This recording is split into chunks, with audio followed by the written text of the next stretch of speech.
All right, let me take you back now to the Champions League games coming up tonight. Of course, we do have Bayern Munich versus PSG coming up tonight and Porto versus Chelsea. But before then, let's talk about the last night's games. And Kelvin Onwuka joins me live now from the UK to take a look at these games. Calvin, very pleased to see your face this morning. Well, Real Madrid... Thank you for having me. Real Madrid demonstrated that, of course, the Champions League is their turf, didn't they? They played extremely well. The game was a lot easier than many of us expected it to be. But they flew out of the traps at Liverpool, and Liverpool could not, for some reasons, couldn't live with them. And that, like you said, they demonstrated why they consider the European Cup, the Champions League, as their trophy. All right, well, the way that the game went down last night, do you think that Liverpool can overturn this result, judging by their performance last night? See, if I have to say this, if Liverpool were to have fans at Anfield for the return leg, I would tell you that they can overturn it. But there are no fans. Listen, Liverpool overturned 3-0 deficit to Barcelona 2 seasons ago. So just to overturn 3-1 doesn't sound like such a major thing. But Liverpool have not had a good season. They've not played well at all this season. They have a shocking home record. So that's why I think I'll be surprised if they're able to overturn this one. It will be a major surprise for me. All right, Manchester City versus Dortmund. It does appear that City have given Dortmund a lifeline. And no doubt with the way Dortmund came at them yesterday, it would be very difficult for Manchester City away, wouldn't it? There's a mental, I don't know why City have this mental block in the Champions League. I don't understand it at all. Because technically, man for man, City are superior to Dortmund. They really are superior to Dortmund. But once they get to this stage in the Champions League, something happens that makes them not capable of taking that step. Yesterday, they were even lucky to have won that game 2-1. So, wait, they're going to Dortmund with a win, so they should be able to see it out. But will they? Their record suggests that they might not be able to. But it's a fascinating game. That is the one that I'm really looking forward to for next week. All right, well, we have very critical games coming up tonight as well. The big one, a repeat of the 2019-2020 final between Bayern Munich, who host PSG. What's your take on that one? I was on this show a while back, and I remember saying, I don't know who will be able to stop Bayern Munich.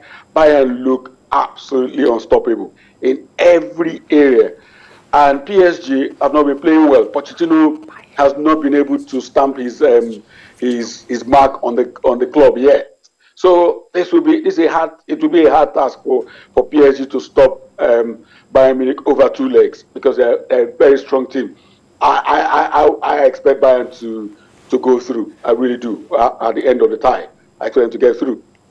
Well, if you also look at PSG's record in the last game, domestic game, they lost. Yep. Bayern, they won theirs. So, do you think that Pochettino might be able to, do something? That's what I was saying. That PSG, I'm not even sure we can call this PSG Pochettino's PSG, because he only came in just a few months ago. So that's why you're not sure what they're doing, because man for man, they do have quality. PSG have quality players, but they are coming up against Bayern. Bayern are just too powerful. Apart from having plenty of talented footballers, but mentally they are also very strong, and they are the holders. So for PSG, this is a different challenge from when they played Barcelona in the previous round. I'll be surprised if they get through. But listen, this is football. Sometimes surprises happen, and it would not be such a major one.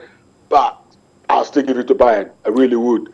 Well, Calvin, you talk about quality that both sides possess. Bayern Munich is going to be losing a number of critical players. Lewandowski and Gnabry won't be available for Bayern Munich. Do you think there's a sense in which their absence might affect their performance? They've got replacements. They've got Muller scores goals for fun. Leroy Sané is still going to be there. So now they can cope. At least they can cope in this leg. For the next leg, I expect Robert to be back, Lewandowski to be back for the second leg. But the thing is, Bayern can even win by 1 or 2 goals, and they will be certain that when they go back to Paris, they'll still be fine. They'll be able to hold out and also be able to score goals. That's my problem. Playing against Bayern, they've got 20 quality players that can replace any absentee. So that's why I think they're too strong. All right, well, the other one, Porto versus Chelsea. Not many people expected what happened to Chelsea over the weekend. Yeah. Well, what do you make of that game? Do you know what? Porto, after going past Juve, they'll fancy their chances against Chelsea. They really would. And if Chelsea come out with the same attitude they had against West Brom at the weekend, they could just find themselves in big trouble. But the thing is, it's a 2-legged tie. This is one game that Porto will feel that it is not over until the second leg. So with that, they will fancy themselves. Let's not forget, Porto have a good European pedigree. They really do. And there's nothing about Chelsea that will frighten them in that sense, because it's European football. They've got the talent. They should be able to handle whatever Chelsea will want to throw at them. So, but Tuchel is also an experienced European campaigner in that sense, and he's got the quality. This is one game that I think it might be decided on the away goals. I think it is that close. It is closer than many English pundits give it. It is closer than that. It might be decided on the away goals. All right, Calvin Onwoka, always a pleasure having you on. Thanks very much indeed for sharing your time with us. Thank you. A pleasure.